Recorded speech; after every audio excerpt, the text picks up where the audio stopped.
How to use Grok AI to translate text or tweets. If you follow people who tweet in different languages, Grok AI can translate instantly.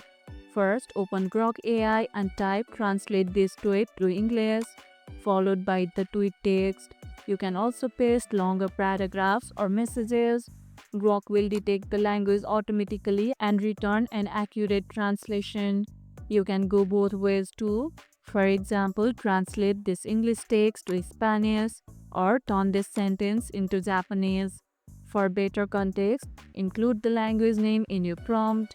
It helps Grok adjust tone and accuracy. What's the most useful translation Grok has done for you? Let us know about it in the comments below. And that's how you can use Grok AI to translate text or tweets. And if this video helped, hit the like button, share it, subscribe, and leave a comment. Thanks for watching, and I'll see you in the next one.